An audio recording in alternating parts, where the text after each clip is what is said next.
Hello friends, I am Dr. Ashutosh and I welcome you on my YouTube channel The Physio Advice। तो आज हम लोग एक बहुत ही इम्पोर्टेंट डिसीज़ के बारे में बात करने वाले हैं जिसका कि नाम है स्ट्रोक, जिसे सामान्य भाषा में हम ब्रेन अटैक भी कहते हैं या हिंदी में लकवा लग जाना। ठीक है, तो ये क्या होता है, बीमारी क्या होती है, हम लोग आज इसके बारे में पूरी जानकारी लेने वाले हैं। तो आपसे गुजारिश है कि इस वीडियो को आखिरी तक पूरा देखें। हम लोग जानेंगे इसमें कि स्ट्रोक क्या होता है, स्ट्रोक के होने वाले क्या क्या कारण हैं, फिर स्ट्रोक होने के बाद पेशेंट्स में क्या क्या लक्षण देखने को मिलते हैं, उसके बाद में क्या इन्वेस्टिगेशन किया जाता है और क्या क्या तरीके हैं उसके उपचार के, जिसमें कि फिजियोथेरेपी मैनेजमेंट, फिजियोथेरेपी के द्वारा उपचार बहुत ही ज़्यादा इम्पॉर्टेंट है और पूरे वर्ल्ड वाइड फिजियोथेरेपी ही रिकमेंडेड है स्ट्रोक पेशेंट्स की रिकवरी के लिए। और आखिरी में हम लोग ये भी बात करेंगे कि क्या क्या प्रिवेंशन रखे जा सकते हैं ताकि बीमारी हो ही ना। इसलिए आप इस वीडियो को आखिरी तक ज़रूर देखें और हमारी आपसे गुजारिश है कि आप लोग अगर इस चैनल पर नए हैं तो प्लीज़ नीचे दिए गए सब्सक्राइब बटन को ज़रूर दबाएं और साथ में बेल आइकन को भी प्रेस करें ताकि आगे आने वाले और भी एजुकेशनल और इन्फॉर्मेटिव वीडियोस आप तक पहुंच सकें। तो आइए आज का वीडियो शुरू करते हैं। तो दोस्तों, स्ट्रोक क्या होता है?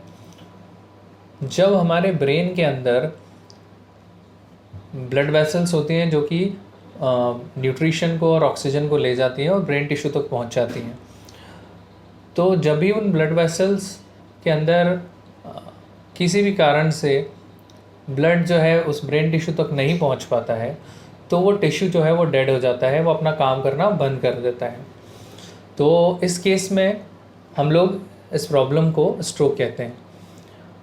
अब इस स्ट्रोक के कारण क्या होता है कि हम लोग की जो हाफ बॉडी होती है उसके अंदर वीकनेस देखने को मिलेगी आपको। आधी बॉडी में आपको सेंसरी लॉस हो जाएगा, आपको टच, पेन, प्रेशर पता नहीं चलेगा, गर्म ठंडे का पता नहीं चलेगा और भी बहुत से सिम्टम्स होते हैं। तो अभी ये जाने कि ये क्यों होते हैं। अब इसका कारण क्या था कि ये दो तरह से स्ट्रोक हो सकता है। ये तो या तो ये होगा इस्केमिक स्ट्रोक या फिर होगा हेमरेजिक स्ट्रोक। जो ब्लड वेसल है उसके अंदर इस्केमिक स्ट्रोक में ये होता है कि उसके अंदर एथेरोस्क्लेरोसिस हो जाता है, यानी कि उसका जो ल्यूमन है, यानी उसका जो ब्लड वेसल्स का जो डायमीटर है वो कम हो जाता है। क्यों? क्योंकि उसके अंदर फैटी एसिड्स जमा होने शुरू हो जाते हैं, कोलेस्ट्रॉल जमने लगता है।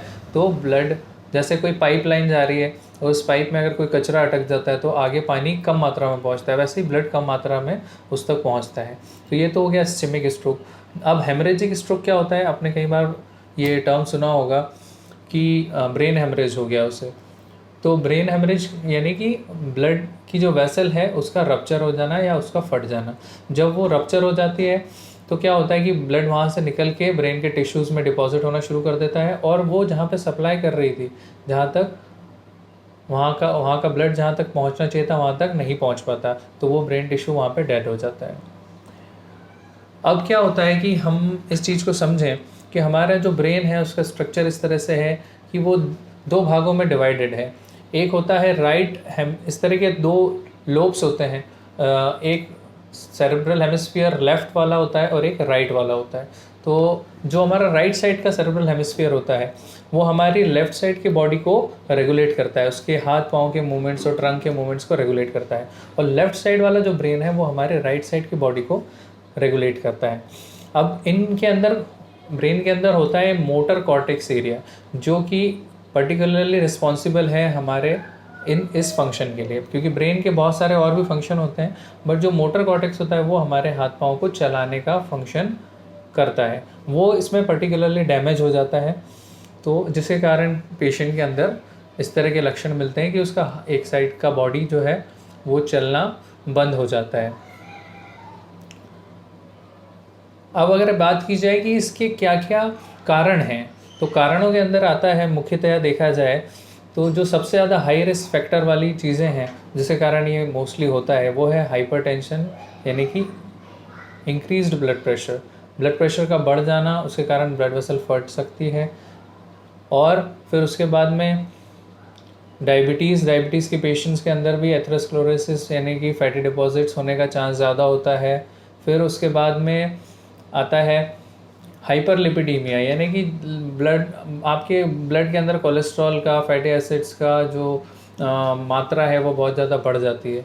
ठीक है, तो ये तीसरा कारण हुआ। चौथा मुख्य इम्पोर्टेंट कारण है इसका यूज़ ऑफ टोबैको या फिर स्मोकिंग करना। ठीक है, या तो आप स्मोकिंग के थ्रू तम्बाकू ले रहे हैं या टोबैको चेविंग या आप खा के तम्बाकू ले रहे हैं, दोनों एक ही बात है। फिर पांचवा रीज़न ये आता है कि सेडेंटरी लाइफस्टाइल या ओबेसिटी भी उसे ले सकते हैं। आजकल की जीवन शैली में लोग फास्ट फूड बहुत ज़्यादा खा रहे हैं और खाने के बाद में फ़िज़िकल एक्टिविटी ना के बराबर है उनकी। तो ऐसी जिनकी लाइफस्टाइल होती है तो उन लोगों के अंदर भी ये समस्या बहुत कॉमनली देखने को मिलती है। अब हम लोग जानेंगे कि इसके अंदर क्या क्या लक्षण होते हैं। तो लक्षण डिपेंड करते हैं 3 फैक्टर्स के ऊपर, site of legion and size of legion. मतलब क्या होता है कि सबसे पहले तो ये देखा जाएगा कि राइट साइड के ब्रेन में हुआ है या लेफ्ट साइड के ब्रेन में हुआ, दोनों के अंदर क्लिनिकल फीचर्स यानी कि आपको लक्षण अलग अलग दिखाई देंगे। फिर उसके बाद में किस जगह पे स्ट्रोक हुआ है, आपके सेरेब्रल कॉर्टेक्स के एरिया में सबसे ऊपर वाले भाग में ब्रेन के स्ट्रोक हुआ है या फिर उसके नीचे सब कॉर्टिकल एरिया में जहाँ पे बेसल गैंग्लिया वगैरह होते हैं और भी न्यूक्लियस होते हैं, वहाँ पे स्ट्रोक हुआ है, तो क्लिनिकल फीचर्स अलग मिलेंगे, रिकवरी रेट भी अलग होगा। ठीक है, और अगर ब्रेन के पिछले हिस्से में हुआ है जहाँ पे कि ब्रेन स्टेम होता है या फिर सेरिबेलम होता है, जैसे हम लोग छोटा दिमाग भी कहते हैं, अगर उस जगह पे हुआ है तो हम लोग को फीचर्स बहुत ही अलग देखने को मिलेंगे।